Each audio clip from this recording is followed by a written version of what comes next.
Welcome to Table for 92, element number 57, lanthanum. It's number 57 because it has exactly 57 protons within its nucleus. For lanthanum, we're preparing some Swedish-style gravlax on rye bread with a bunch of really nice sides to go with it. You could even call it a smorgasbord. What does the chemical element lanthanum have to do with delicious cured salmon? Well, it was discovered at the Karolinska Institute in Stockholm, one of the best medical universities in the world today. They have a great motto. It's simple: to improve human health. That's it. But yeah, lanthanum isn't really found in food, but it is used in medicine. It binds to phosphates, so lanthanum medicines are taken with food to remove the phosphates before they're absorbed into your body to protect the kidney and bones. This is mainly for those with advanced kidney disease.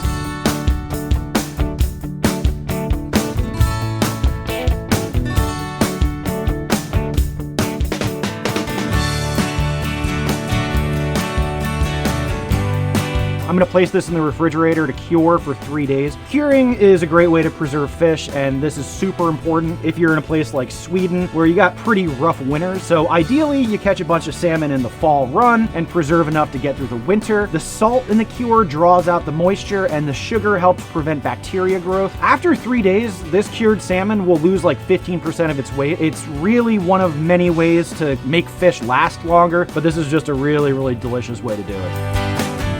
What's really important for lanthanum, though, is if you look at the periodic table, you have at home, I'm sure you do. I've got a few. I've got this one over there. My shower curtain is also a periodic table. I love that thing. But yeah, pretty much any modern periodic table you see is gonna have elements 57 to 71 separated into another table. This is to denote the lanthanide group of elements, 15 metallic elements that run from lanthanum to lutetium. Nowadays though, with how important these lanthanides are for technology, you'll often hear them referred to as the rare earth elements or rare earth metals. They, of course, are called the lanthanides after lanthanum. Scandium and yttrium are also rare earth elements though, but they're not in the lanthanide group. A lot of, but not all of these rare earth elements were discovered in Sweden though. For how small a country Sweden was back in the 1800s, well actually it was the Union of Norway and Sweden, but anyway, the significance of Swedish discoveries to the periodic table is absolutely amazing. 20 of the 92 naturally occurring elements were discovered in Sweden. Only the UK has discovered more elements, and when the Brits were making all those discoveries, they controlled like a quarter of the world, so tiny Sweden having discovered 20 elements is all the more impressive. I mean, it's crazy. 7 elements were discovered in one tiny village in Sweden, in Ytterby. It's just, I guess, a combination of the incredible geology and geography available in Sweden and the incredible scientific institutions that have been supported there. So lanthanum, discovered in Sweden, is a good example of how discoveries in science often occur. It's not, one hero genius that strikes out on their own to change the world. Discoveries are almost always built upon previous discoveries. It's, if I have seen further, it is by standing on the shoulders of giants, like Sir Isaac Newton probably didn't say. Cerium was discovered in Sweden in 1803, and a chemist named Carl Gustav Mosander, he was a great chemist, also discovered erbium and terbium. He was working at the Karolinska Institute in 1839 and noticed that most of his sample was insoluble while a small part of it was soluble. So he deduced he had some kind of unknown element in the mix, but it was kind of weird afterwards. Word got out of his discovery. He was, after all, at a famous institute and a well-known chemist, but, the news traveled about this new element, but Mosander was, very strangely quiet about his find. Later that year, another person who was actually at the Karolinska Institute, a student named Axel Erdmann, also was able to find lanthanum in a new mineral that had been collected from Norway. So, finally, Mosander came out of his strange silence about lanthanum. Within the sample he had found lanthanum in, he had found what he thought was another new element, and he named it didymium. Never heard of didymium before? That's because it actually wasn't a real element after all. It was a mix of praseodymium and neodymium, but that wasn't discovered until 1885. So yeah, there were tons of mistakes like this throughout the history of the periodic table being put together.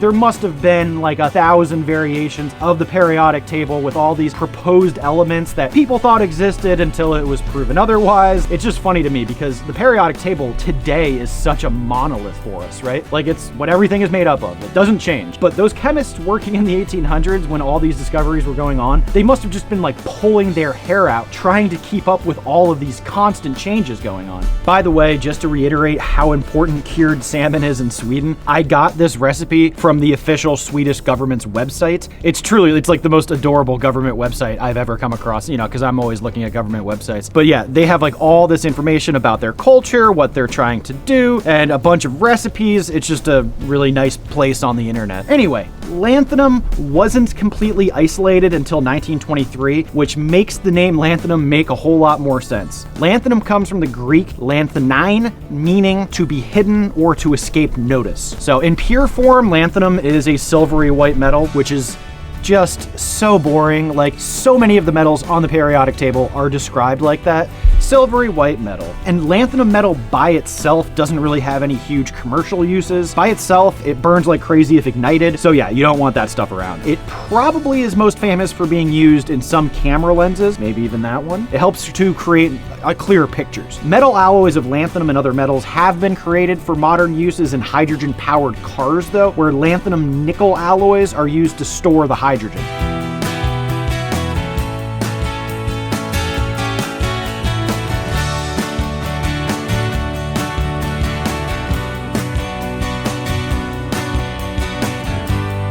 Overall, lanthanum is a pretty neat element, and once again, gotta thank the Swedes out there for their contributions to science and this delicious gravlax. There's something fishy in Sweden. That's what it actually said on their website. That was their title, anyway.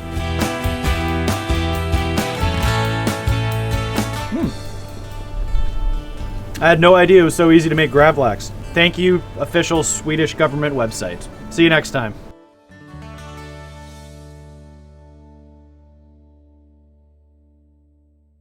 If you like the periodic table of elements, please hit that subscribe button.